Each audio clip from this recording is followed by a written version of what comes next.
If I had the life of a sailor, I'd sail across the sea. If I had the life of the sailor, with Andy next to me, I'd search for the Deepkin in the ocean blue. We'd play Age of Sigmar, and you would play it too, 'cause it's the Andy and Remington Steel Show on a Friday night. It's the Andy and Remington Steel Show for your home delight. And 'cause we're talking about Age of Sigmar and everything else that is cool. We're talking about a Warhammer fantasy. It was pretty hard, but now it's easy to learn the rules.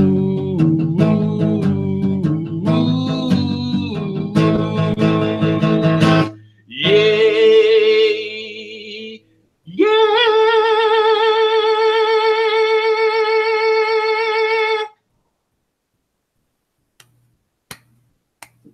Welcome, one and all. That was a very Andy-like note you ended on there. Thank you. You're my inspiration. Encroaching on my musical territory, as it were.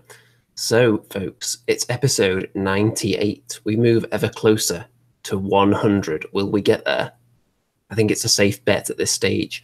However, Mr. Remington, I know you're deeply disappointed that fishmen are not on the horizon, as it were. Were they not as we thought they would be? There are gills and there are fins and all these other wonderful fishy things, but they're not quite attached to people in the way that we were perhaps hoping. However, we will get to that shortly. We've got plenty to sink our... what kind of fangs have we got? Nautical fangs, shall we say? Right, let's see who's in the chat first of all, because it's a packed house tonight. People are dying to hear what we think of the Deepkin. Let's see who we've got in there. We have Bazooka J. Rambo, Andrew Wade, Dave Doge, Dino Titan Edition, Jakob Lobotka, Mickey Genver, Rob Lloyd, Sweet, Robbie Wright, Skeleton Flower, South Dakota Bob, Stu Rat, Tom Webber, Was Gob, and more people popping up every couple of seconds in there at this stage. So, Mr. Rem, before we get to the hot topics this week, or the very cold underwater topics, shall we say, first of all, what have you been up to the last few weeks, out of the public eye? I've been gigging with my band. I've been, working really hard at work. But now I've got 2 weeks off for Easter. And, yeah, I'm hoping to get down with some hobby fun. I went to the store today and spent almost £100 on 100 English pounds. Yes, on witch elves. I bought some Khinerai. Do you have the boxes there to show us to Yeah. illustrate your financial outlay? Khinerai at £22. I think I'm going to go for the ones. I don't know. I'm going to go for the ones with the sword and shield. I think scythe and shield, because I like the girls' faces. So I don't want to cover them up with metal gilded head plates. Well, maybe we'll look at their war scrolls in a little bit, and then you'll make a decision based on that. Because as we know, Mr. Remington here is the ultimate cheese lord of the Age of Sigmar realm. I think we all know that's not true, because I go for quality rather than quantity. And look, I've got some Melusai at £26. I think I should go with the ones with the bows. Very Medusa-like. Yeah, it's much more Clash of the Titans, I think, to have them with bows. And you can hear that. It's meant to be rattling, that rattling sound that you get. Like rattlesnakes, women. All right, and then I got like this one. I got the battle scrolls, war scrolls. Pretty cool. Still Just hope they don't update them in a few weeks. And then you're left with the old versions. Yeah, well, they didn't have any more battle tomes, so that's the one I really wanted. Couldn't get it. And then I bought some Daughters of Khaine dice to replace my famous skull dice. Do they have a symbol on the 1 and the 6? Yeah, I haven't even opened them yet, but they've got like like a squiggly thing with a tail, and then they've got like a cobra mouth. Which one is the 6? I don't know. It doesn't tell me on the back. I looked for the instructions. But you don't really get instructions with dice, do you? It's a shame. As often what you find now is that they put symbols on the 1 and the 6. And what I like is when the symbol on the 1 is very, very small and not as huge and bold as the 6 symbol. Yeah. Well, yeah, there's symbols on both. So maybe it's like you can choose, I guess, house rules kind of thing. Then I've got, like, look at this, 20 round bases for £2.50, 25mm, because I think I've decided to round base my soon-to-be Daughters of Khaine army. Would that be all the metal witch elves you've got that have paint chips on their elbows from your transport solutions? Well, I have 30 of them. I got 30 of the old ones, and then I've got 10 of the new ones. So, I don't know. Yeah. So that's that. And then I bought some white paint because I've been watching a load of paint tutorials, and they're on about this zenithal highlighting thing. So I'm going to try that. And then I bought some P3 flesh wash. Going to try that out. And then I bought a GW knife. A GW knife? Yeah, I bought a GW knife, right? And you get the blades, and the blades wouldn't fit in the slot. So that was a waste of money. So I had to take the blades and put it in my old knife, and then they fit. So yeah, there you go. That's what I've been doing. What about you? Well, as a matter of fact, I have also made a significant purchase lately. And here it is. Bum, ba, bum. And you'll see that I actually paid full price for this box of Stormcast Eternals Gryph-hounds. There is a story behind it, though. I was at Warhammer World, and I was browsing the Necromunda section for a really long time because I was very, very close to making a purchase. And I was just staring at the Orlok gang, deciding, is there a way I can paint those that's going to look nice, and I'm also going to be motivated to paint them? So I think they look a bit like Chaos Cultists for those 40k fans out there. So I was thinking of colour schemes in my head, going through all these options mentally. However, I was continually distracted by staff members. You know how they have about 8 different people working in the shop at Warhammer World? Yeah, so the first one wanders over to me, and we have a little chat about what I'm doing there and what I'm thinking about purchasing. Did they recognise you then? The staff didn't actually recognise me this time. I think maybe we haven't been doing enough shows recently. It must be new, I guess, right? They must all just be new, fresh-faced youngsters that aren't really up to date with the hip YouTube celebrities. Well, the originators, you know? Yes. So the first member of staff, we had a nice little chat for a few minutes. Then he wandered off. I went back to browsing. Then a different member of staff wandered up and tried to give me the exact same line of questioning. So I responded with exactly the same thing, but slightly quicker and more to the point. What's they like? What do they ask you? They ask you what you're looking for today. Are you just having a browse? Are you thinking about buying anything? Which game systems have you been playing recently? Which armies have you got? Have you got such and such a model? What do you think of this new thing? What do you think of that new thing? And it was exactly the same line of questioning from both members of staff. So I went back to my browsing. The third one wanders up, starts to give me the same questions again. And at this point, my answers were getting incredibly brief, and I was avoiding eye contact as much as possible. And then by the fourth one, I just gave it the old, yep, just having a browse, and then walked off to the other side of the shop. But you would think that they would see which customers, potential customers, have already been endlessly harassed by the other staff members in the shop, and they'd keep their eyes peeled so they're not like, I suspect they were just like tagging in and out. Going, okay, I've done my bit, psh, tag, your turn. It's funny, Andy, because at my independent store that I go to, Tabletop Minion, no, that's a channel, isn't it? What's it called? Tabletop Tyrant, it's called. They never talk to me at all, so I just walk in there and I could just browse all day. They just completely leave me alone, which is yeah, it's all right, isn't it? Well, there you go. No, normally I would buy everything online, and I was only looking at cheaper items, so a little Necromunda gang or something for about £20, or as it ended up being, a box of Gryph-hounds for £15. It's not that much of an outlay, so it wouldn't be a huge saving buying it online anyway. And I thought, while I was there, I might as well pick them up. I'll tell you what, Andy, if you get the Orloks, I'll get the lady ones because I like the girlies. Will you? Yeah. Well, there you go, folks. Mr. Remington has pledged allegiance to another game system.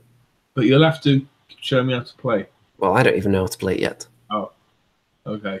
I did play a couple of games of Necromunda back in the 90s when it was a totally different game, but I don't think that knowledge is going to hold me in good stead going forward. I think there have been significant changes. Well, I think we've left it long enough now. I think we should have a look at the juice inside this. What would you describe this as? This show is like a wargaming jelly bean, and it's one of those really juicy ones where you bite into it and then the fresh, juicy, succulent, water-based elf content just seeps out into your mouth. So here we go. The Scottish, you'd say, it's the juice inside the hoose. And it is loose. Like a moose. Initial thoughts.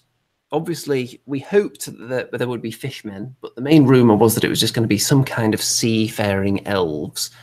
And what was your first reaction when you saw this giant death turtle? Initial impression, they've been watching a lot of 1960s Japanese monster films, and this is like one of the big sort of turtle things with like electro currents coming out of it, and it goes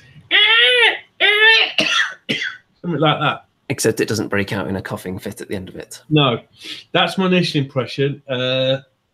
Yeah, I love the bolt thrower guys on top.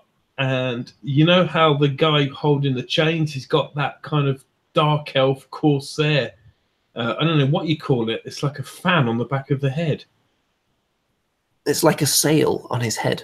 Yeah, they've kind of gone with that. I don't know how that helps you swim. So initially, it's like a big target, isn't it? Go and shoot me.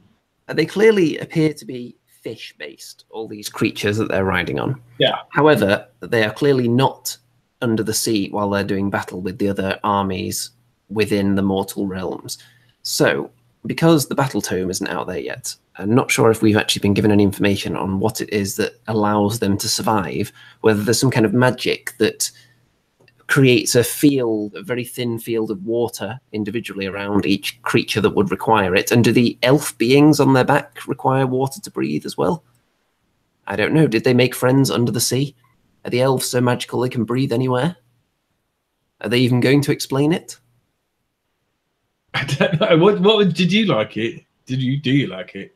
I like it, but yeah, I think it's a bit cruel actually. It looks like they've nailed this thing into its shell. Otherwise, how would it stay there? And why did they go for a turtle and not like a lobster or a shrimp? A shrimp is about as, deadly as a turtle. So I would say anything with kind of crab or lobster claws would look a bit Slaneshi, wouldn't it? Ah, yes. I hadn't thought of that. So that could be why they've gone for alternative creatures. A lot of people wanted sharks, though, didn't they? Well, there are shark-esque things in here. Right.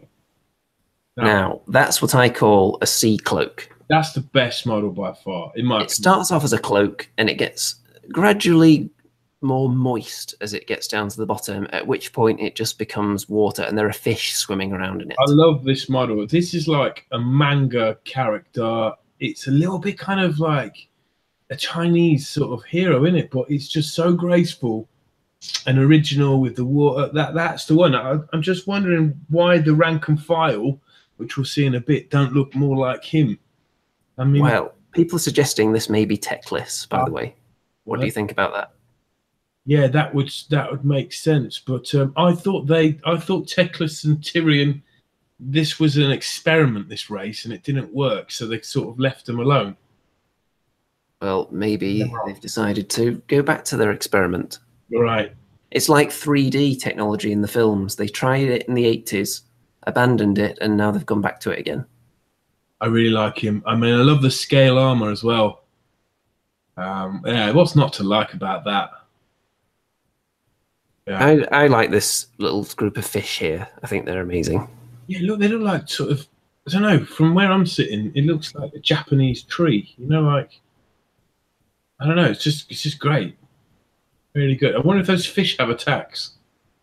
I wonder if they do. And perhaps this is a clue as to how they survive. Maybe there is kind of this veil of water that their magi create that allow the fish to kind of survive on the battlefield. Who knows? Apparently it's not Teclis. Right. Stu Gibson says he thought it was, but it's actually an avatar of the sea god Mathlon. Don't know his name yet. Yeah, I like Mathlon. Let's go with Bill. Now, these are the ones you were talking about. Yeah. Now, the guy in the middle, he's a spitting image of Ming the Merciless, but without the sort of beard. They are very, very Skyrim-esque. Have you seen the kind of underground elves in that? No, I mean, I don't know about that. Well, I mean, a lot of people have said, why have they got bows? Why didn't they have like spear trident things, or something more watery than bows? I mean, have you ever tried firing a bow underwater? I have not. Have you? No, I haven't, but I don't think it'd be very successful. I mean, the wizard guy in the middle, I like his little bone charm thing, little chimes up there. Yeah, they're really cool, man. I like his fish as well. They look so angry. I love the fish. I think every model should have fish on it, because it's like maybe they get I don't know, maybe they like get the air from the fish somehow, or the other way around. I don't know. But the Baldy guys, they all look like Manfred von Carstein. They do a little bit, don't they? Andreas Goodmanson says they also have spears, so you could kit them out that way. Yeah. If you prefer. And spear fishing is, of course, a legitimate thing. Mm-hmm. So what do you think about the fact they have no eyes? Yeah, that's cool. I mean, the other description I saw is like, how bank robbers put tights over their faces, and so their features get all like weird. That's what their faces look like.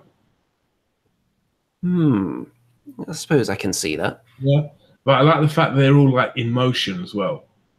Yes, there's definitely not much static in the poses, is there? Maybe like the theory of how they breathe is kind of like maybe they only survive for like D6 number of turns before they have to dive back in the water. So that's why they're all running.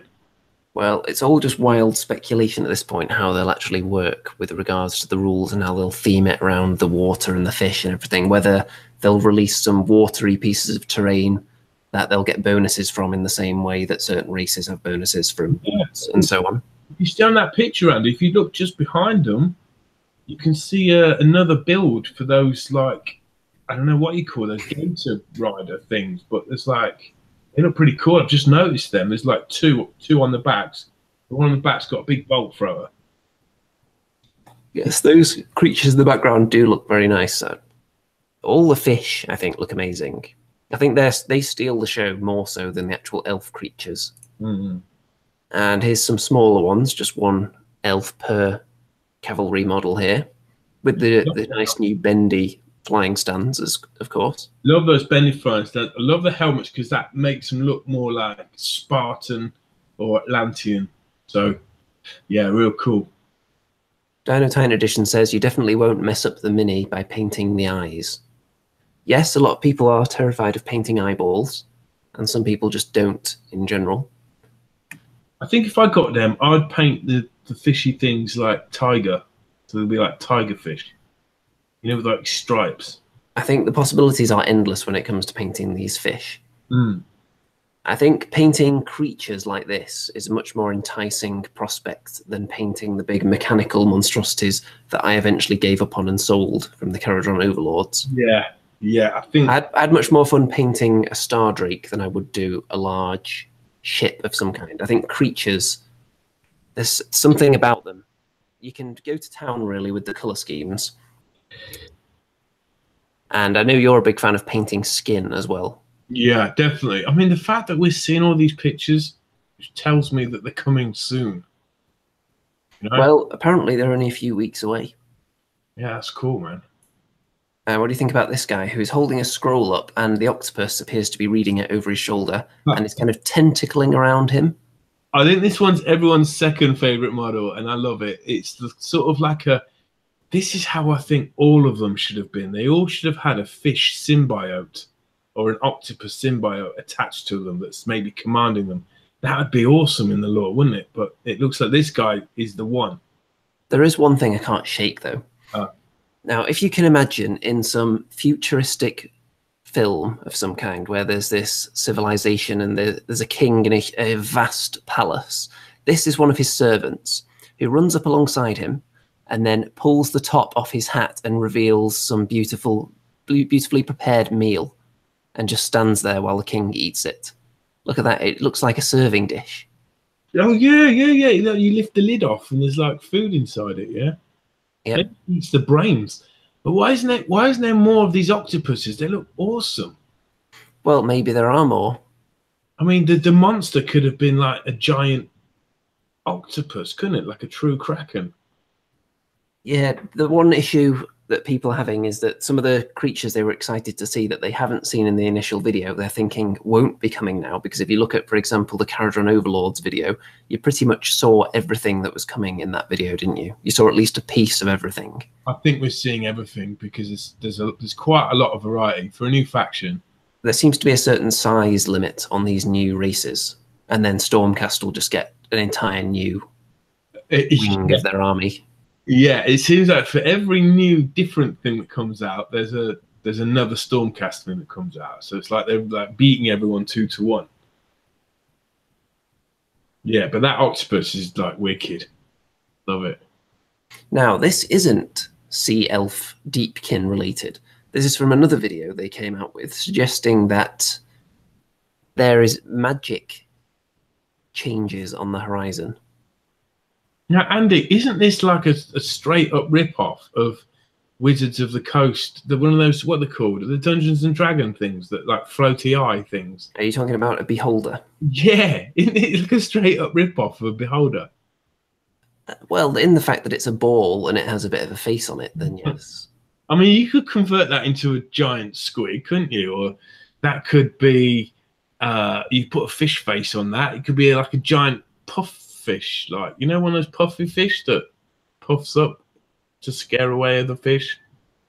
Yeah, I'm not exactly sure what this is going to be, though, because, of course, we've had with the Malign Portents, we've had all these magical things that have come down to the realms. So is there going to be something even further along from that that's going to shake up the way magic works, and this is going to be something that you might find on your battlefield? Yeah, people are saying it's Purple Sun. It's like a straight up, you know, I don't know, maybe it just gets like bigger with every turn and sucks everything in. Maybe. So did you see that video? And then there was also one with little teasers that Death are going to be coming soon.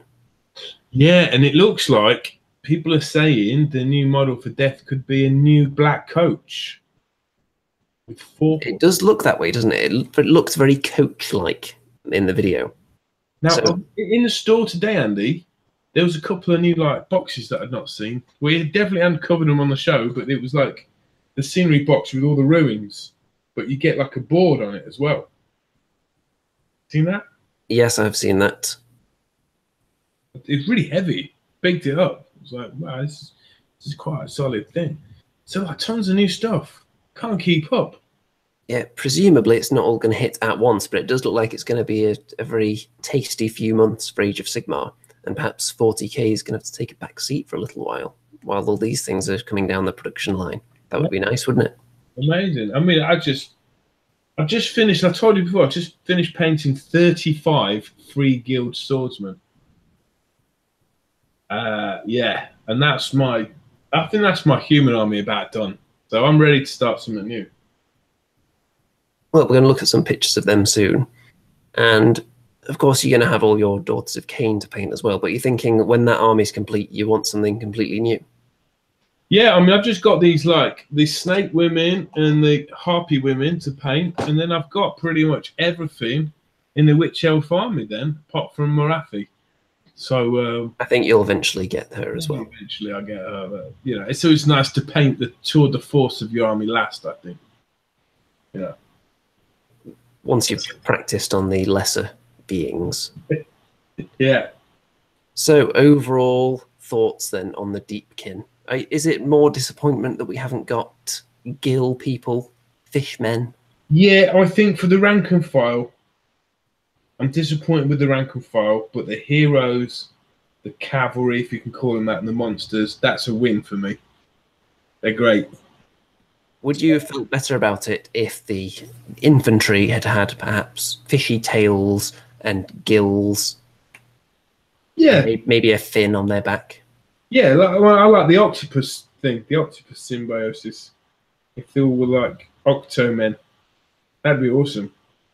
But yeah, they look like they're definitely like straight up compatible with Dark Elves, Dark Elf Corsairs, and that whole vibe. It could go well. So I've already got a Dark Elf army done. So, you know, if the keywords are there, right, I can have them in the same army. Yeah.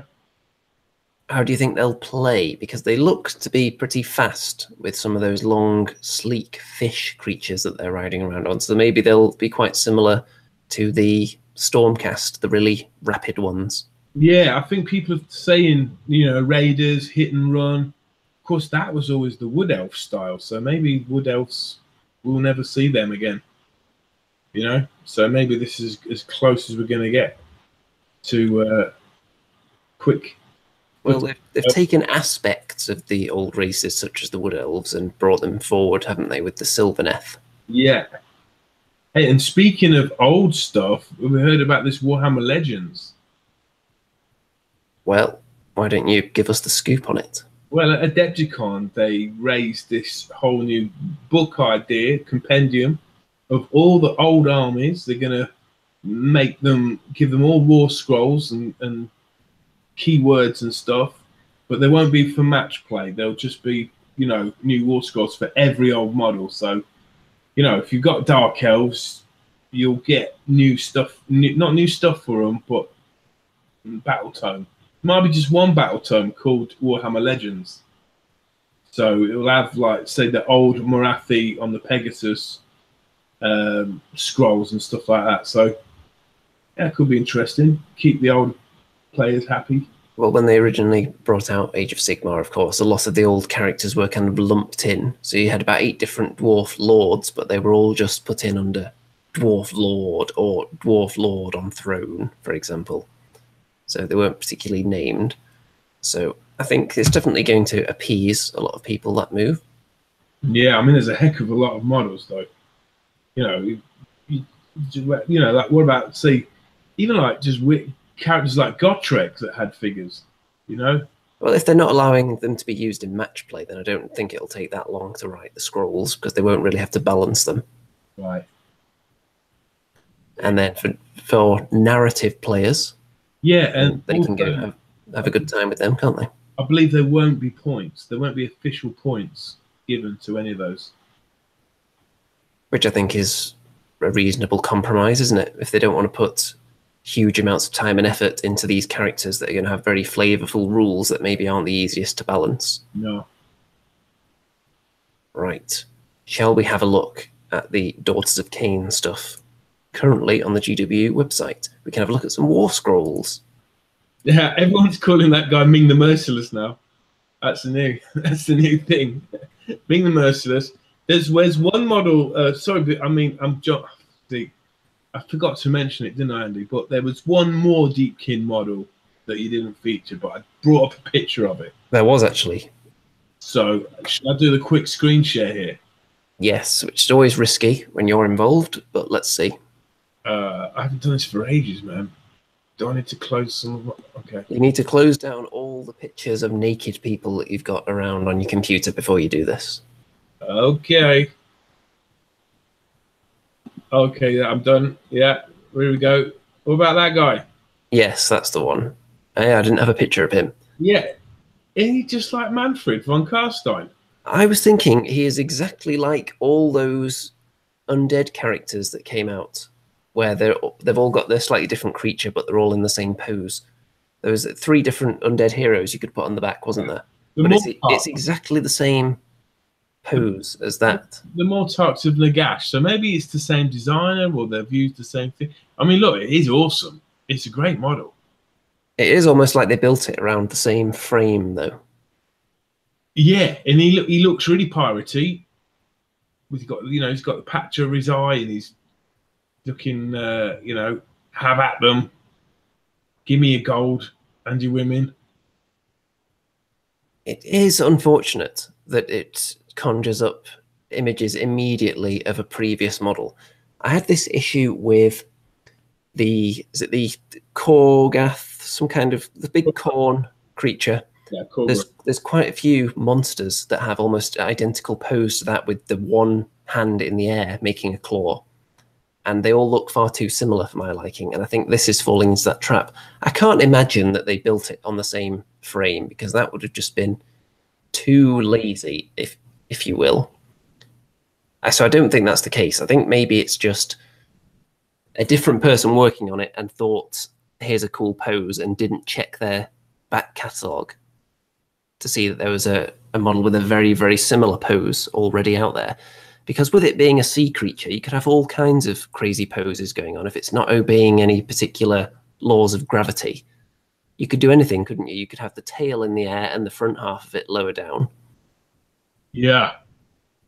Yeah. So it is a bit of a disappointment, this one. Saying all that, though, it is brilliant in itself. It is great. And he looks like a fighter general. It is an amazing model. It's just, like I said, unfortunate that it's so similar to something that's come before. Yeah. Still very tasty. It'll be interesting to see whether you have any other options for building this thing, whether perhaps an alternate set of heads or something for the creature can make it look a little bit different, or maybe there's some different front limbs to go on it. Oh, there's all sorts you could do. I mean, you could put a captain of the Empire's head on it. You could put a witch elf's head on it. I don't know. You could put anything on that, couldn't you? Yeah. I think the conversion possibilities are going to be endless with these things.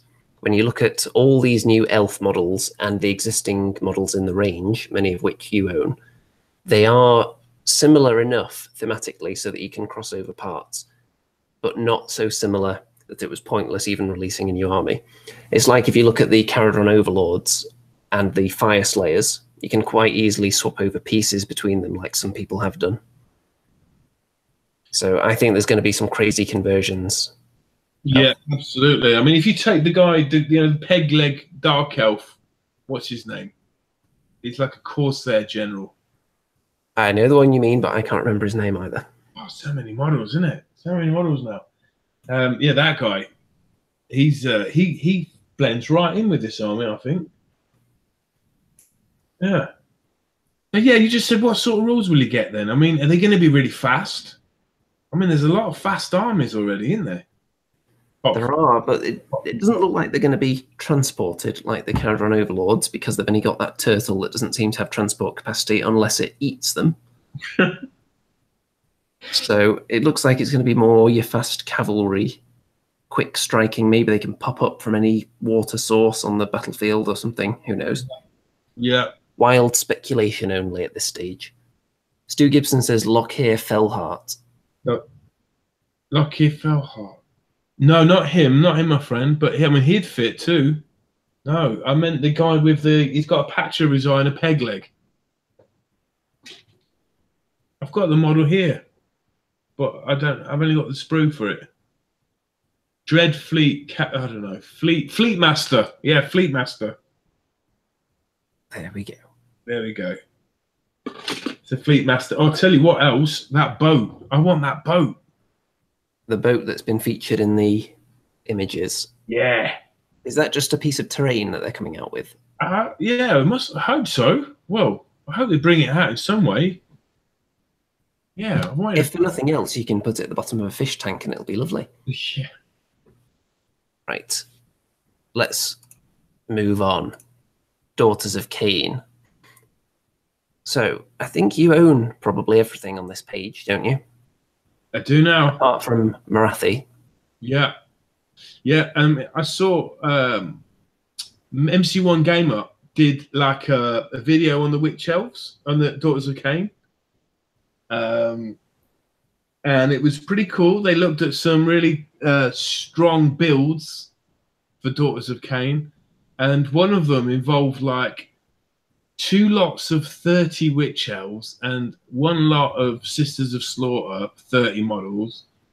And it was like, who owns 90 witch elves? That's a lot of money, right? You can't be that far off that number. Nah, I mean, not the new ones, but I mean, 90, that's 9 boxes, man. That's a lot of money, isn't it? Well, when people come out with these builds that rely on having like 80 or 150 of any particular type of model, you look at your Orc, Araboys, or whatever they're called now. Any kind of build that relies on that, I think if you're building an army around that, you're really asking for trouble, and you're asking to have to replace your entire army after a couple of years when there's a war scroll update or a rules change. They call that spamming, don't they? Spamming. They do. And if it's a particular synergy that you're relying on, that your entire army is relying on, and suddenly that goes away in an update, suddenly you may find that having 150 of the same model isn't quite as wise anymore. Yeah, I mean, for me, Andy, that's a complete buzzkill. Having to paint that many rank and file stuff, buzzkill. It definitely is, especially the way you lovingly paint with potpourri bases and everything. If you're going to put that much effort into making the army smell and look as sweet as possible, then having to paint a vast amount of them. And it's not like in the old editions where you could just rank them all up and have maybe the ones at the back looking not quite so impressive. Yeah, exactly. I like having one of everything in my armies. Well, you know, 1 unit of every type of unit, if I can. I tend to do that at the start and then try and add more of a competitive edge as it goes on. Once you've played with the army a few times, you realize what is supremely powerful and what isn't. And you think, wait, I'll just get more of this and slightly less of that. So let's have a look at some of these. There's plenty of painted Morathis out there on the internet already. Doesn't it feel like she's been out for ages already? It kind of does, because we saw the initial images quite a while ago now, didn't we? I mean, it's so good. This model is so good, man. It's brilliant, isn't it? Really. Looks like it'd be a lot of fun to paint. I had fun painting the Star Drake with the scales, so anytime I see something that's nice and scaly, I think, yeah, I could do that. Yeah. Congratulations to former, well, hopefully, not the last time we'll see her, but Amy Snuggs. She's now a painter for GW. Yes, I saw that on social media earlier. Exactly, and I'm sure you'll agree, she got her big break on the Andy and Rem show that launched her into superstardom. Yes, and it's difficult for anyone in this hobby to get noticed until they're on a show such as this one. Exactly.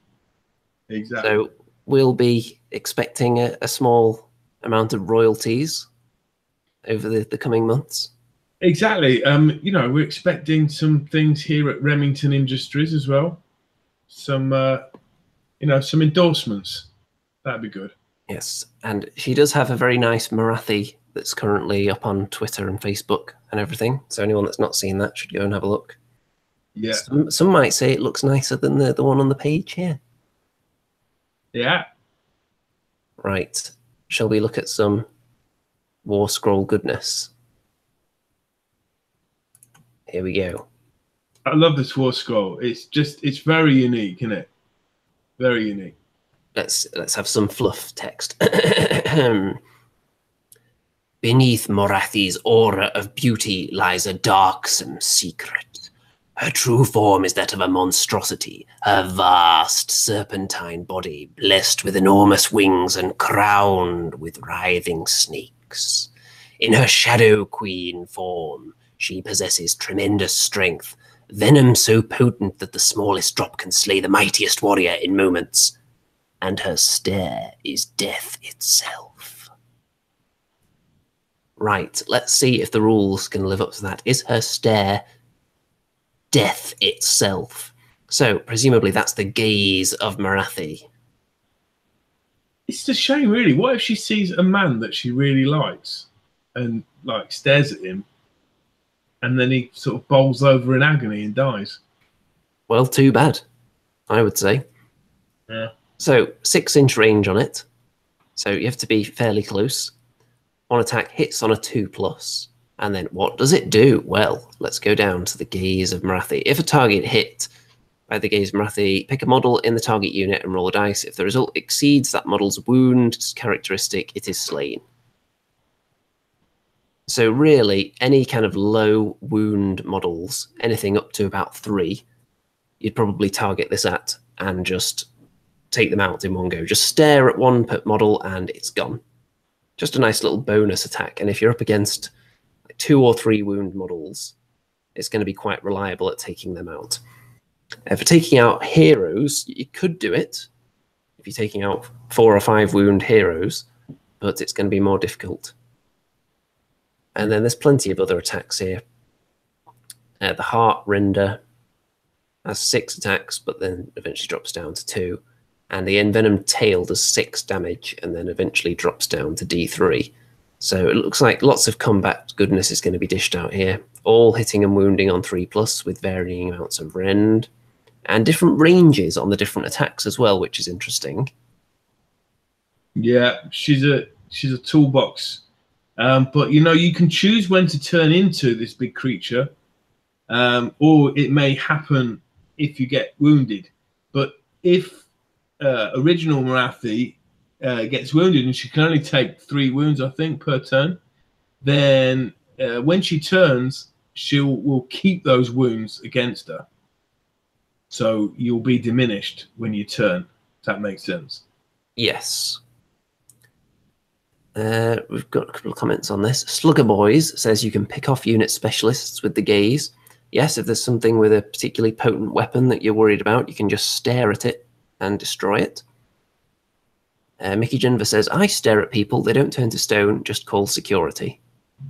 Yes, I'm sure, Mr. Remington, you've had to call security on a few people staring at you over the years. Oh, man, I carry my own security with me these days. You know, who stood outside Chateau de Remington right now? Well, let's have a look at the unique magic spell that Morathi has here. So, of course, she can cast Arcane Bolt and Mystic Shield, or Arnzipal's Black Horror. So, it looks quite similar to an Arcane Bolt. Casting value of 7. Pick an enemy unit within 18 inches, and then roll a dice. On the 1, that unit suffers a mortal wound. On a 2 or 3, it suffers D3 mortal wounds, and on a 4 plus, it suffers D6 mortal wounds. So it's like a better version of Arcane Bolt, really, isn't it? Yeah. And let's have a look at some of the special rules here. So the Iron Heart of Khaine. Morathi, the Shadow Queen, cannot be healed, but no more than 3 wounds can be allocated to her in any one turn. Well, that's quite an interesting ability. So I was thinking, if I was fighting against Morathi, I would just leave her alone. Well, it's got to be tempting, but then you can whittle down her combat abilities, can't you? Yeah, you can, but she's, you know, she could save it. We've got 4+ save there. She can only take 3 wounds, so you've got to be allocating as many wounds as you can to her, which could be going to other stuff. It's not like she can summon more creatures, is it? So now, when it says in the same turn, so that's not the same as a battle round. So you could take 3 in your own turn and then 3 in the enemy turn. It's not like turn 1 for both players added together. It's separate by the looks of it. So with 12 wounds starting off, if you get this magnificent beast into combat with the enemy's most potent fighting unit, then they're going to be stuck there for quite a while. And you're going to have a chance to get away before you die. If you're only taking maximum 3 wounds a turn, it's going to be very, very difficult to get through her, while she's also throwing off spells and staring at people to kill them and hitting them in close combat as well.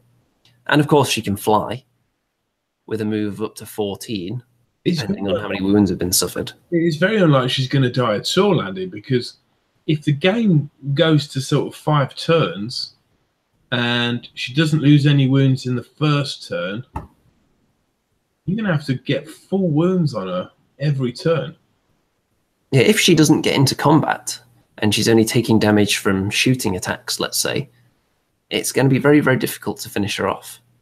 You're going to have to be doing that damage every single turn to her. Definitely one tactic could be just to turn her as soon as possible and charge her into the toughest enemy unit in the game and just hold them up. Yep. Anything that's going to dish out way more than 3 wounds on average per turn, if you just stick them with Morathi for a couple of turns. Right, let's go on to the next thing here, which is the Khinerai Life Takers. Now, are these the ones that you're going to build? I think so. Yeah, I think so. So these are like scythe swords and shields. Yeah. So they come in, hit you, and then fly away. Let's have a look at the 360 here. So those shields, I do like those actually. Yeah. Yeah, I do too. They're like the Sisters of Slaughter shields. I'm not entirely sold on the thickness of this bit of danglage here. Is this the tail? Yes, it is. That's all right, isn't it? It don't matter if it breaks off, just glue it on again, eh? Yeah, because it's plastic, it should be all right. I mean, I've dealt with a lot of Stormcast Eternal units that have quite thin danglage attaching them to little rocks and such. So it's not too much of an issue, but this one does look quite thin. And of course, the tail does prevent any kind of butt cheek viewing there. Because one thing we've noticed about Age of Sigmar is that they're cutting down on the amount of visible butt crevice, which was very evident with the Fire Slayers, because normally Slayers are well known for having visible butt cheeks, but of course they have underwear on. I can't say I've really focused my attention on Andy, but you know, each to their own. Well, I take careful note of dwarven butt cheeks, as I was well known for green stuffing extra large butt cheeks onto my dwarf Slayers. Let's have a look at the Life Takers, shall we? So Life Takers is a little bit of a generic name. You would hope everyone would be trying to take the life of their opponent. So let's see what it says about them. Plummeting out of low clouds, the Khinerai Life Takers are swift attack specialists, elite ambushers that swoop into battle to scythe down foes with their barbed sickles. Given a chance, the Khinerai Life Takers rake enemy formations already in combat, striking quickly before flapping out of the melee to seek other vulnerable prey. So, that immediately says kind of a hit and run kind of mechanic there. So fight and flight. In the combat phase, after this unit's finished making all of its attacks, roll a dice. On a 4+, it can make a 6-inch normal move as if it were your movement phase, but it cannot run. So half the time that you fight, you can run away again. Yeah, I mean, do you ever use running away? Because it's running out of combat is very useful, especially if you can do it like this after it makes its attacks. So on your turn, you send them in, attack with them first, and then 50-50 chance of them just running away before they can be attacked back. Because if they do get attacked back, they're probably going to die because they only have 1 wound and a 6+ save each.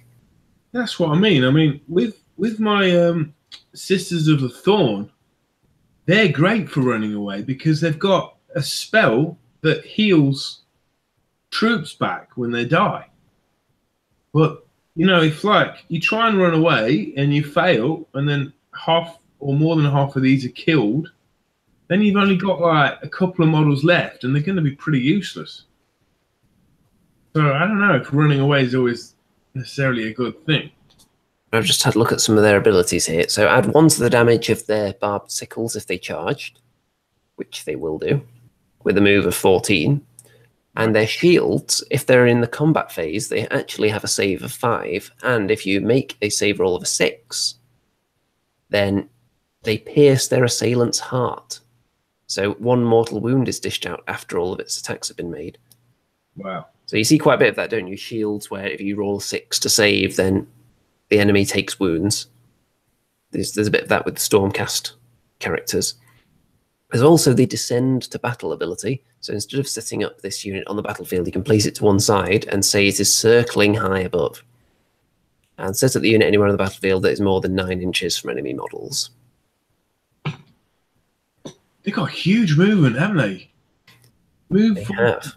and then you can like charge in, right? What if can they run and charge? They wouldn't be able to run and charge by the looks of it. But with a 14-inch move, you should be able to keep them out of harm's way because you don't want them getting shot at. So they're relying on their 6+ save with a single wound each. You don't want them being shot, so you keep them off the battlefield, bring them down somewhere, and then charge them in, run away, charge them in, run away, and keep going like that. Really good at taking out war machines. Do we see a lot of war machines nowadays, though? No, you don't, do you? You don't, to be fair. Well, shall we look at the alternative that you might have here? The heart renders. Yeah.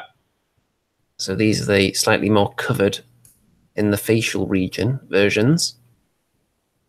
I mean, you get all sorts of possibilities. With these masks, you could put them on the Deepkin troops, couldn't you? No?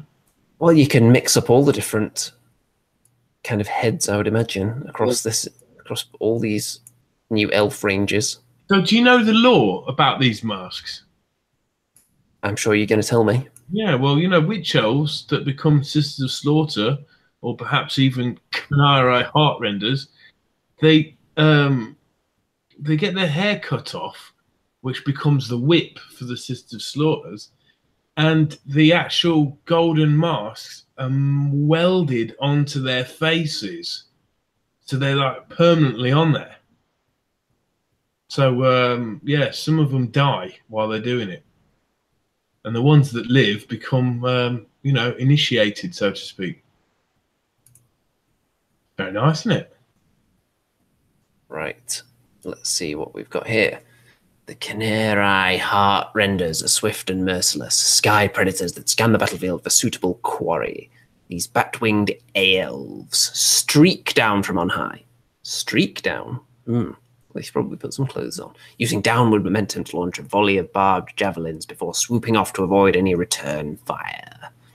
Should they find a target to their liking, they will plunge into combat, stabbing with their javelins and heart-piercer shields. So, also 14-inch move. It looks like all the base stats are basically the same here. They only get one attack, but then they get their throwing attack as well, whereas the other ones get 2 attacks. So, yes, but they do have some different abilities as well. So they can set up in the sky as well, just circling around. Fire and flight. In your shooting phase, after this unit has finished making all of its attacks, roll a dice, and then on a 4+, they can make a 6-inch move, which is handy because you can move into range of your missile weapon. wow. Then throw it, and then 50-50 chance you can just move further away from the enemy you were shooting at. Death from above. It can shoot even if it ran in the same turn, which is nice. And the rend characteristic of this weapon changes to -2 if it was set up on the battlefield in the same turn. So on the turn you swoop down from the skies, you have additional rend on the weapon. Wow. So that's great for taking out, you know, armored Stormcast mods, isn't it? The Stormcast, what they have, 3-up saves with a reroll of 1? Depending on the unit, quite often they have something like that, yes. Yeah, so that's pretty cool, but the only thing is a lot of them have 2 wounds, don't they? Yes. So you'd be lucky to kill 1 or 2 with a unit of 5 of these coming down and even doing that death attack. The heart piercer shield is the same. So both of these units sound pretty tasty to me. So which one are you going for? Are you going for the unmasked versions like you initially said? I don't know. I like them both. I suppose you can always use them as whatever weapons they've got and switch the heads over. Yeah, you can do the old trick, can't you? Where 2 of them have got the javelins and then 2 of them have got the swords. So you know what I mean? You could do all kinds of head swaps if you happen to prefer the way that the ranged ones play in the game, or the way that their weapons look, for example. What about you? Which ones do you like? I don't know. I see more in the combat version at the moment. Just initially, that one jumped out at me as being more potent, but obviously we haven't delved into it too deeply. But these ones seem pretty good as well. Moving on. The Melusai Bloodstalkers. So these have got to be a lot of people's favourites just because of the Medusa-like theme that's thrown up with the bows on these snake women. And I assume this is what you're going to be building out of this lot, unless the warscroll turns out to be kind of squig gobber-like in ability. But look at that. You're going to have a good time painting them, aren't you? I like them. I just don't like the shield on the crotch, which is not as noticeable on the other kind of build, but everything else is awesome. Got to love this snake bows as well. The snake head at the top, tail at the bottom there. Very nice indeed. So let's have a look at the war scroll for these. Which ones are these? The Bloodstalkers. Okay. Now, I'm not going to do too much of a dramatic voice here because it's destroying my throat. So let's see if I can do a nice happy voice. Slithering forward and drawing their ornate bows, the Bloodstalkers loose volleys of arrows that seek out their target's hearts with uncanny accuracy. In close combat, the Melusai wield their Sianlar, the same daggers they use to cut the organs from their victims' corpses after battle, offering them up as gruesome sacrifices to their mistress mother, Morathi. They sound quite pleasant when you say it like that. I love that voice. It's like a halfling. Around the campfire telling a nice tale of blood and murder and slaughter and death. So there's not many special rules here. This is one of the smallest war scrolls I've ever seen. So, Heartseeker bow, 24-inch range, which is nice. 2 wounds each, which is also something you generally like to see on models, isn't it? 1 attack, 3+3+. Comparable with the Stormcast Judicator bows, I would say. Don't the Judicators get 2 attacks, 2 shots? No. Not the bow versions. So I never think they've been that effective when I've played you. Well, maybe that's because the special arrow always misses whenever I fire it. Yeah, I don't know. I'm leaning to. I mean, I love the vibe of these guys, the aesthetic, but I'm thinking more about the other ones. The minute, you know, with the glaives, next ones. Well, I tell you what. Let's have a look at the special rule here. Yeah, go on. And then we'll go on to the next ones. So, Heartseekers. Each time you make a hit roll of 6+ for this unit in the shooting phase, the target suffers a mortal wound instead of normal damage. That's all right. It's not a huge boost, though. Yeah, because they're only getting 1 shot. So you roll, let's say you got 5 of them. 5 of them shoot. Maybe you'll get 1 6. Yeah, so you're probably doing a mortal wound before you do any rolls to wound. You're only doing 1 damage. So you'll be lucky to maybe kill 3 models. You've got good range on them, though, and they're not to be sniffed at in close combat either. With their 2 wounds and 2 attacks. So yeah, they're all right up close. They'll hold their own. Yeah, not very exciting war scroll, though, is it? No, not really, no. I think if it had two shots per round, it would be better. Or did 2 damage. I mean, really, the size of those bows, they should be doing 2 damage, shouldn't they? Let's have a look at the Blood Sisters instead. So these are the ones with big pokey sticks and snake masks. Let's have a quick 360 on one of these. One of your famous dance moves, the 360. Now the shields on the crotches don't look all right on them, don't they? Because they've got the attachment on them.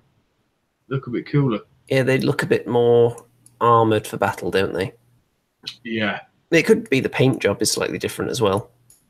Yeah, these girls are growing on me, actually. They're very pokey, aren't they? Yeah, I like the poses. They're much more dynamic. Let's have a look at the war scroll. And let's see, this is another very brief one. So let's see what they have to say here. Blood Sisters are Melusai, the true daughters of their creator, Morathi. In them are vengeance and spite made manifest. Each Blood Sister longs to drive their heart-shard glaive deep into an enemy's vitals, spilling blood to aid their master's rituals. Channeling the hatred within their own tainted souls, the Blood Sisters can also transmute flesh with their agonizing scaff touch. Anyway, Mhm. so 3 attacks, 3+3+, 1 damage per attack, 2-inch range on that, as you'd expect. Let's see what special rule they've got then. Turn to crystal. Each time you score a hit with a crystal touch, the target suffers a mortal wound. Which is awesome because they got 3 attacks. 3+ to hit, with the leader having 2+ to hit. And So they hit you quite effectively, and they also just dish out random mortal wounds all over the place as well. Well, you got a 50% chance of getting a mortal wound every attack round. How many crystal touch do you have per unit? Does each model have one? Oh, that's a good point. I don't know. I think, yeah, each model has a crystal touch, I'd imagine. If each model has it, then that's going to be a couple of mortal wounds per turn you're getting in there before you've even made your attacks, really. Yeah. That's a good point. They look quite tasty. The only issue is, of course, that their save is only 5+. So they could just get killed. Yeah. Yeah, that's true. Yeah, both those units, mercifully short warscrolls. I'm not sure which one I'd lean towards at this stage, but initially I think the close combat ones sound a bit tastier in terms of dishing out damage, but I do like the bows in terms of the look. Yeah, I mean, your basic witch elves can deal out a lot of attacks with certain buffs.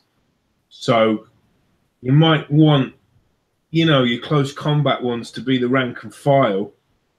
But these girls certainly, if you get them in, I mean, movement 8, that's really good. Yeah, have you got some ways of giving them more attacks, perhaps? Let's see, keywords, Daughters of Khaine, Order, Melusai, Blood Sisters. Are there any characters you've got in there, perhaps, that can boost up these units in combat?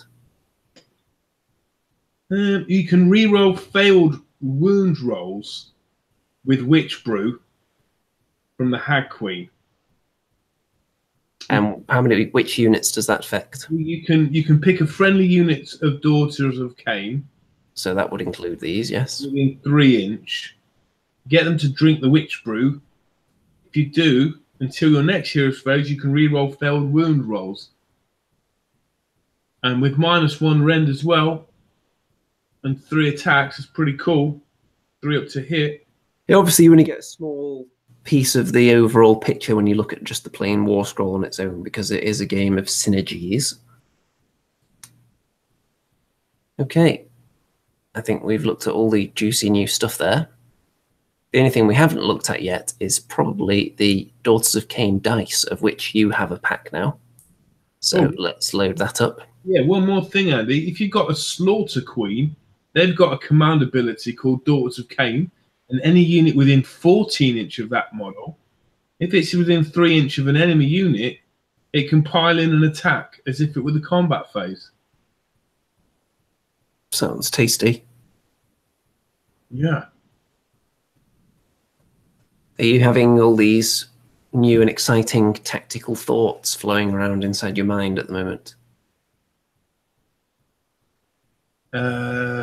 Just say yes. Synergies have never been my strong point because it takes up a lot of memory power, which is sort of reserved for Remington Industries quite a lot. I'm always thinking about, you know what I mean? Yes. Now, I immediately have an issue with these dice. Yeah. Go on, what? The symbol for the 1 and the 6, they are both too similar and large and ornate. When you just roll a big handful of them on the table, it won't be immediately obvious to you which are the 1s and which are the 6s. Well, you say snake eyes, don't you, when it's double 1, right? Yes, but they're both roughly the same size, made of these thin little lines. And remember, they won't always be on the different coloured dice like this. So the black one will have that snake head symbol on black on the other side. So I think you could... When you roll dice, you want the drama to be instant. You want to know whether it was a success or failure immediately. And sometimes with these dice, you feel like you have to do a little bit of working out, which I don't like. Well, So they just, I don't feel like they've got it right yet with any of these dice. well, that's just great because I bought a pack, you know. So what am I going to do? Well, I'm sure you can still have a lovely old time with them, but they're not quite perfect yet. It's such a simple formula. Make the symbol for the 6 really big, elaborate, and give you visions of victory when you see it, and make the symbol for the 1 really tiny and insignificant. It's not that difficult, really, is it? It's like on your skull dice. You can tell which is the 1 because it's got just one big skull. Yeah. Yeah. I don't know. What are you saying then? Are you saying which one's the 1? Let's see. Does it tell us? An icon of Morathi in the place of a 6 and a serpentine skull in the place of the 1. So the snake head is the 1. Oh, yeah. So it'll take some getting used to, I'm sure. But I would prefer just to have a symbol on the 6, really. I don't see why they're obsessed with putting a symbol on the 1. Yeah, but when you look at the war scrolls, there's no special abilities for getting 6s, is there? Yes, there are a few where if you roll a 6, then you do a mortal wound instead of doing your attack. Right, okay. But I don't know what their obsession is with putting symbols on 1s. For the longest time, they only had symbols on 1s, which was really weird because the Forge World dice had symbols on the 6s and not the 1s. And now they put symbols on the 6s and the 1s. It's a really simple formula for them to follow, and they don't do it. And I don't know why. Obviously, they must know better. Whoever designs these dice, I hope they're listening to this show. But they obviously haven't been listening to any of my previous 97 dice rants. They haven't taken it into account in their design process. No. And they didn't recognise you in the store either, Andy. So that's two black marks there straight off. It is. I think there was a big tournament going on as well. So I'm thinking that maybe all the people that recognised me were just incredibly busy playing their games and they couldn't run over and kind of worship at my feet. Yeah, but were you wearing orange? Yes. Did you get any games in? I did not. I was actually going to play a game against Mr. Sam Jones, well known as being a high-quality painter, but unfortunately he couldn't make it in the end. Oh. So, no. Me then? What was that? Do you want to play me then? Well, we do need to have a game at some point, don't we? Yeah. It has been a while, and I'm thinking about ways I can bring my Star Drake down to Warhammer World without it being destroyed. We'll see. I would have to get the perfect setup of foam, creating an even amount of pressure all the way around to make sure the wings don't snap off en route. Why don't you just tape it to your hand like a falconer? I'll put that in the maybe pile. You know what I mean? And then it will always be on the end of your hand, like you're holding it up. Like that Medusa, this bloodworm on this Melusai figure, you know? It could be like that.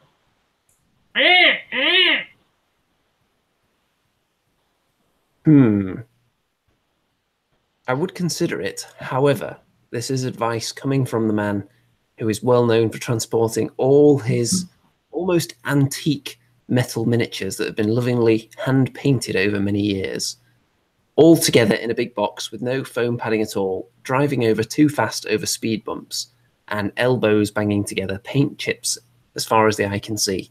No, there's no paint chips. You're just exaggerating. But yeah, I have started to pack my things better, even though I've not had any games for ages. But yeah, I'm going to have to, because I'm selling some armies, I'm going to have to pack them nice. And that's a Remington guarantee. So you're not just going to chuck them all in a plastic bag and put a stamp on it? No, I'll make it nice. I promise. So can we go to our next segment, which I believe is Nerd Confessions? Yes, I think we can hand it over to Mr. Remington here with the theme song for Nerd Confessions. Yeah. And it goes a little something like this.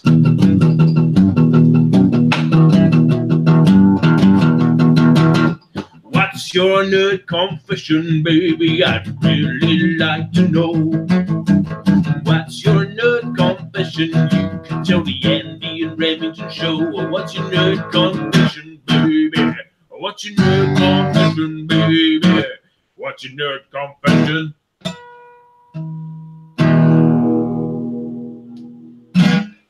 Now, I assume that you're well prepared because you did ask the public in the Andy and Rem Show Facebook group earlier. I did. Their nerd confessions. We've been truly inundated with nerd confessions like never before. It's nerd is definitely in style, and I'm going to kind of struggle to get through all these. But I'll do my best. Mickey Jenver says, I actually bought 2 spoilpox scriveners to make and paint just because I knew that I would mess it up so badly I would need spare parts. And if you're wondering what a scrivener spoilpox is, it's a Nurgle hero with the big trumpet nose that looks a bit like Andy. Does it really? Christopher Norling says, as a teenager, I spent several weeks translating the 6th edition Vampire Counts into Swedish. It was a very poor translation, but I felt quite proud of my achievement. Only a true nerd would spend their time translating a book into another language, surely. Rob Lloyd Sweet. I once tried to translate a Norwegian leaflet on how to make an authentic reproduction Viking shirt from a version in the Norwegian Museum into English using only a Danish dictionary. He tried to translate it from Norwegian into English using a Danish dictionary. Yeah. It sounds like there would have been an easier way to go about that. Kim Bartlett. I tell my wife that I'll get the baby to sleep while she sleeps. I don't bother trying to get the baby to sleep. It just doesn't work. I just let her stay up while I paint. Sneaky. Mickey Genver. I cancelled my Friday plans so I can stay in and watch the Andy and Rem show.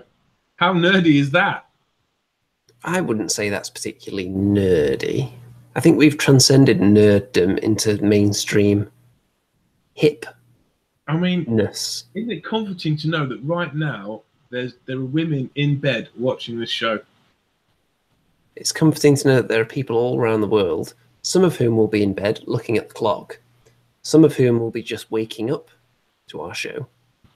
It's truly a worldwide phenomenon. Brad Jimenez says, I use saliva when sculpting with green stuff.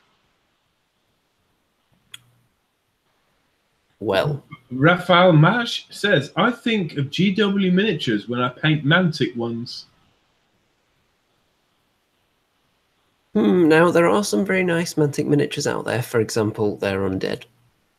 Caspian Cleason says, I'm perfect, I swear. Well, except that I always watch South Park while painting.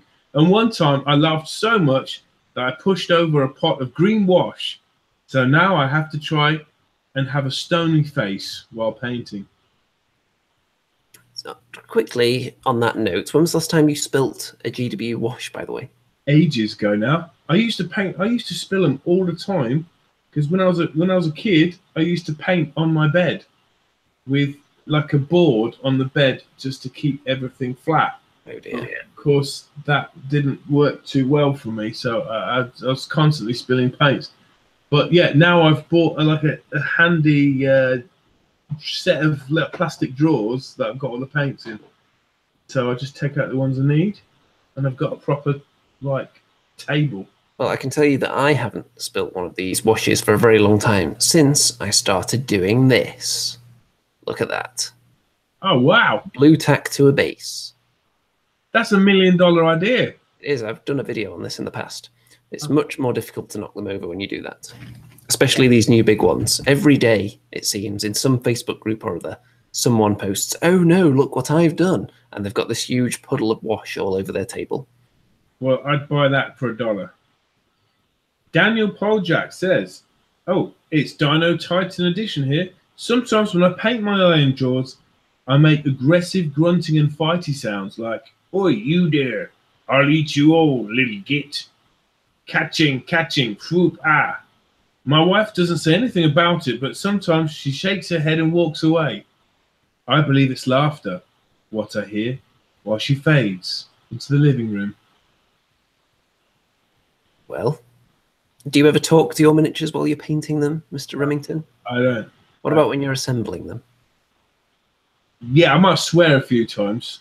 Yeah, and cut myself a few times, and yeah, less so now. Back in the metal days, it was very tough doing conversions, and cleaning miniatures was a chore. Sam Jones, the guy that stood you up. Stood me up because his highly technical engineering experiment couldn't be left alone for a day, apparently. Back when I was a younger wargamer in the mid-90s, I used to write the names of people in my class under each 25mm base, so I knew who to kill off first. Did you ever use names of your classmates in anything? Yeah, I used to write them on the banners on my dwarf army. I remember when I was making custom teams on FIFA something or other on the Mega Drive, probably like FIFA 94 or so.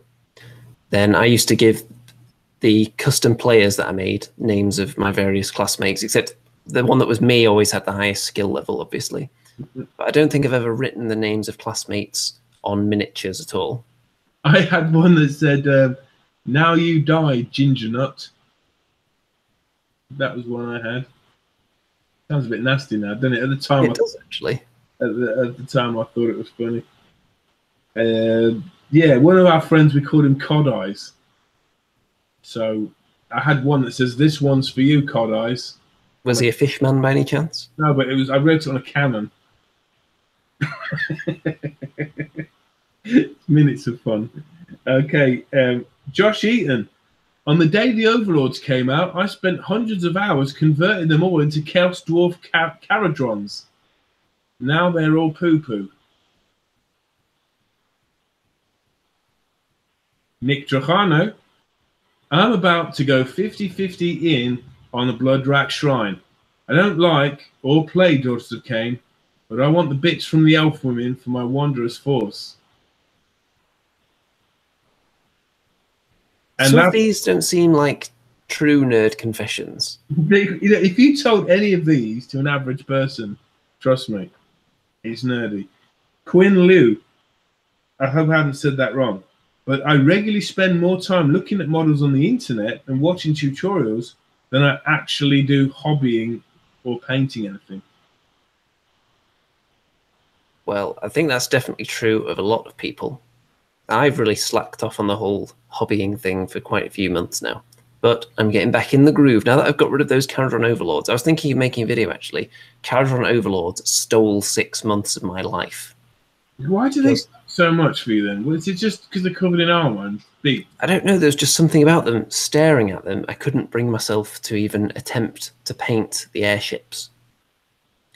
And it just completely killed all my hobby motivation for several months. And now that I've got rid of them, it feels like I'm free. I can actually paint again. I mean, look, I'm working on these bad boys right now. These lovely Stormcast Eternals. And I've already finished the birds. There'll be a picture of them coming up in a minute, actually. Really good camera. I mean, that focused so well, man. It is a very high quality webcam, this. I need to get one of those. Yeah, you do if you want to be a professional. If you want to start showing the world how professional you are, so maybe they'll send you free stuff. That's step one.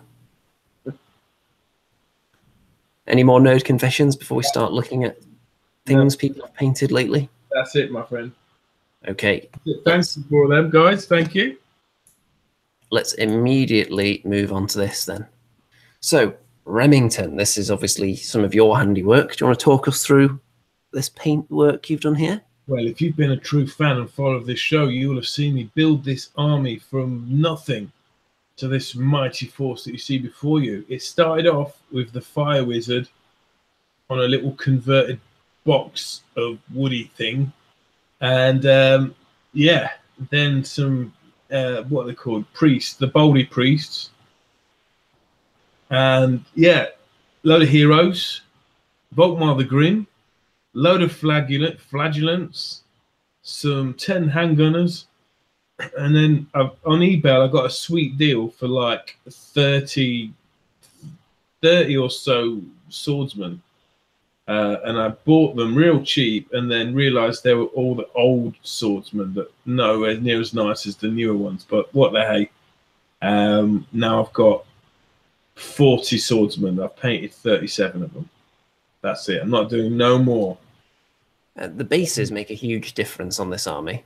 Yeah, now these are what's the company called? Yeah, I can't. I'll have to think of it in a bit. But yeah, they're the woody bases. In fact, I'm not going to tell anyone because on eBay it only says they've got a few left, and I need more to finish this army. But yeah, you'll give the name of the company if they send you some for free. Will I? I don't get anything for free, man. Well, you have to ask them. Tell them what a celebrity you are and that you use their products. Is that what? Hey, I've just noticed something. Look at the banner of that Free Guild warrior at the front. It's actually a Forge World miniature, but that's Manan's Blades. Can you see? It's a Melusai. This one here? Yeah. I think it actually looks like if... What's the name of the kind of superhero with... Is it Ghost Rider? With the skull head that's on fire. Is that the right one? It looks like if Mickey Genva was cast to play that character. Yeah, that's right. It does look like Mickey Genva. I keep seeing her in all my models. It's weird. That's a nerd confession for you, isn't it? Yes, Remington is subconsciously painting Mickey Genva into all of his units. Okay, moving on. Now, of course, these are mine. Boids. They look like crows. Yeah, I was deciding what colour to paint them. Black crows. Thinking, should I spend endless hours painting each individual feather, or should I just dry brush them and keep them black? Yeah, I think we can see here which solution I came up with. Go for quick. Sooner or later, Andy, you've got to come to the conclusion. Do you want to paint an army and use it, or do you want to spend endless hours on one model? You know? You mean like I did on that one Gryph-hound, where I painted each individual feather around its head? And no one cared. Exactly. It does look nice, though. But I think these look cool in black, and they match the other birds that I've got in the army, the one that circles around the Knight Venator, for instance. So I think they're quite tasty. And not Age of Sigmar related, but I also painted these.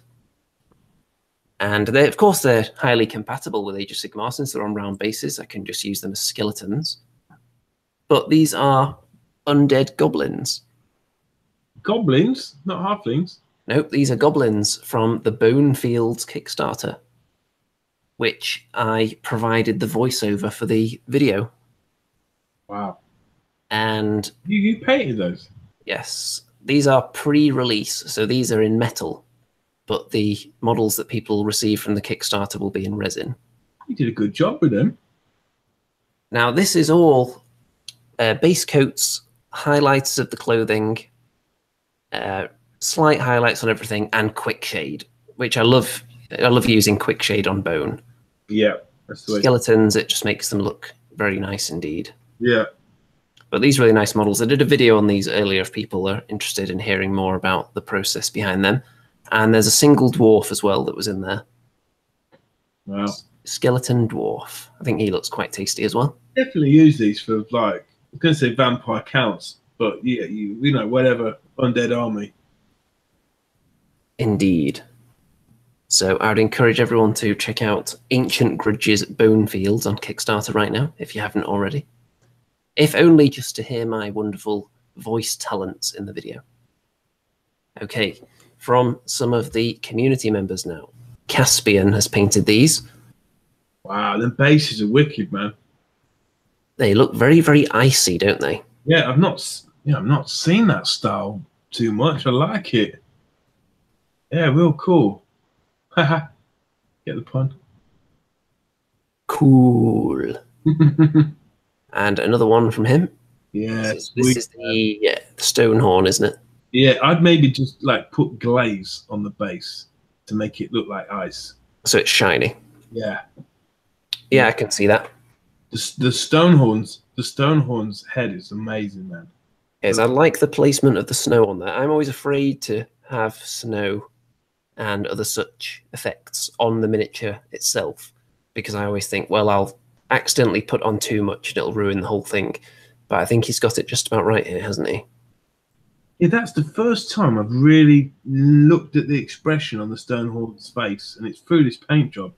How awesome does that look? He's just got... It looks dish-licious. Yeah, that's wicked. Now, we've seen a lot of Shadespire recently. So these from Brand, and look at this. Rats. Very nice indeed. You think they're going to be coming in Age of Sigmar? I think they might be next. Well, they've got to do some new kind of rat, haven't they, at some point for Age of Sigmar? Maybe not for a while. Right. But I think it will come eventually. And this is from Robert. This is Shadespire again.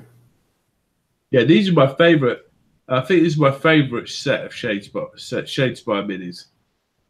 These are. Yeah, these are cool, man. I think they're very nice. And hopefully the new undead stuff lives up to these standards, because they are very, very nice. Much, much better than the previous. If you look at, for example, the last edition fantasy skeletons and zombies, which were quite poor, if we're honest, these are very nice. Yeah. More up to the standard of the more specialist models from the Vampire Counts range. Yeah. If anyone's interested, I'm selling my undead army. I got loads. Massive. So they're going to go up soon. I'll put some pictures up. First come, first served. And more from him. Scratch. He's Skaven again, and they've got the names written on the base, of course, which is something people like to do in these little skirmishy games. I like the glow effect coming from the sewer there. Yeah, wicked days. Very nice. It's something I've seen a lot of people do it. I've seen some people do it really crazy, where it's like glowing all the way up onto the rat up here as well. And speaking of rats, have you checked out Vermintide 2 yet? I've seen the trailers for it. It looks pretty awesome, man. You can be a dwarf slayer in it, fighting. I am looking forward to playing that at some point. Yeah, not just rats, but you're fighting Chaos Warriors now and stuff. Yeah, that's going to be fun. Yeah. And next, now this is from Mr. Sam Jones. Yeah. Wow. Look at that. It looks like he's got a wound on the end of his finger there. But apart from that, I'd say this is a very, very nice paint job, and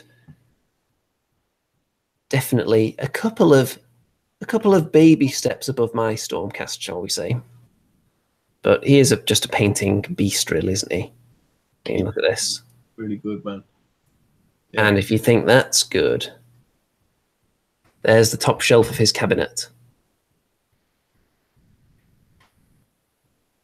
Wow.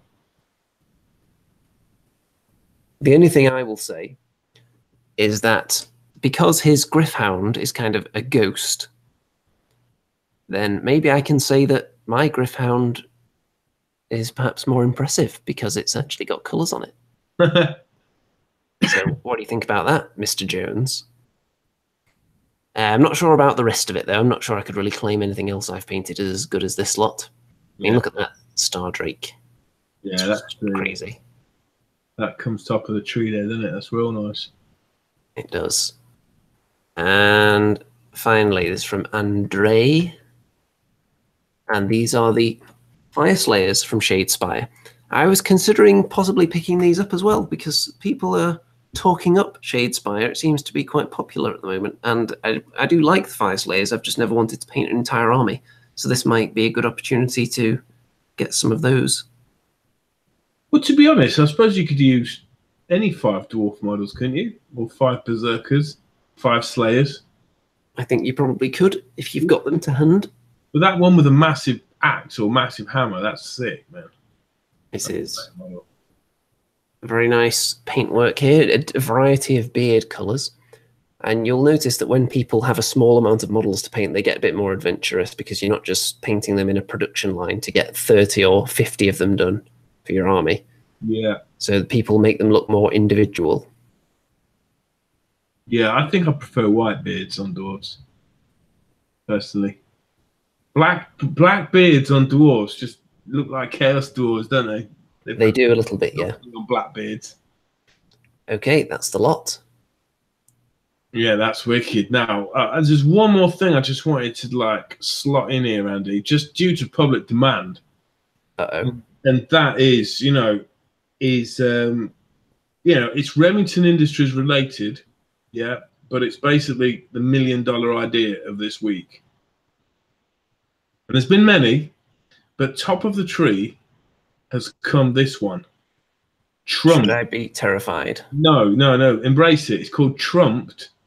The World Politics Fantasy Miniature Tabletop Game.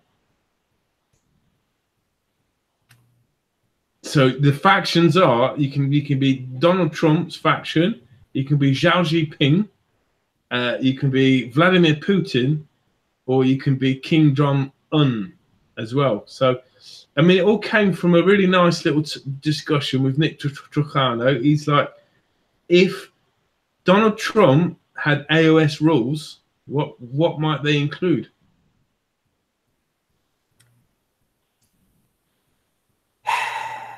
And we said, well, if you kill him on the board game, he's got a special rule called fake news. And that's when he just returns to any board edge with full stats restored. Well, allegedly restored, but all horribly reduced. And if he loses the game, he got another special rule called "You're fired," which means he immediately wins, and the other player has to concede defeat.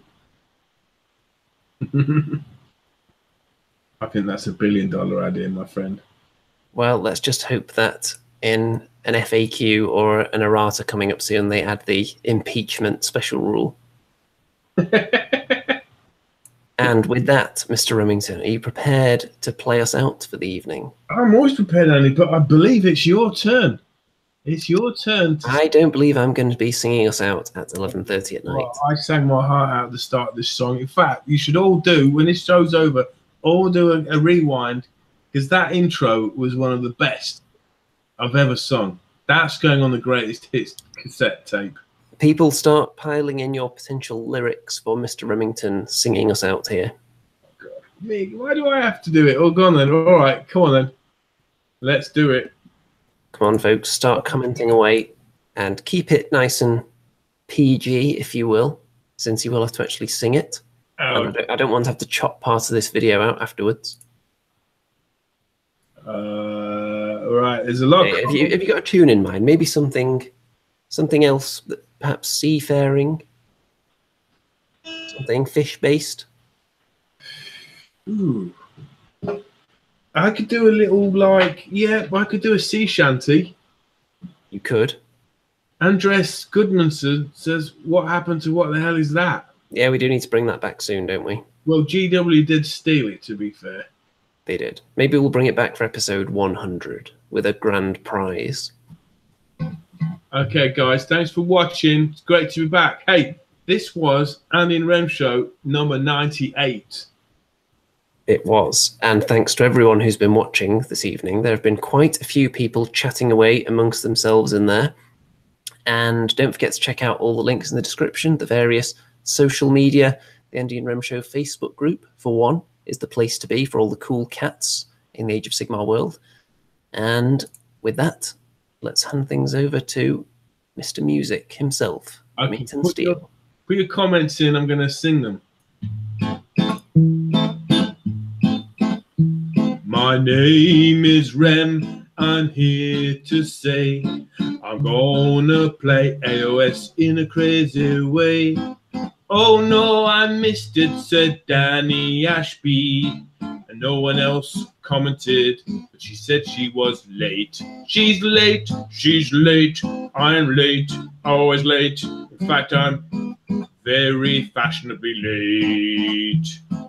This is the top 100 Andy and Rem show, painting Mickey all night long. I forgive Danny for being late. I'm guessing happy with this show. Snake monsters! Broccoli, you have won. Snake monsters! Broccoli, you have won.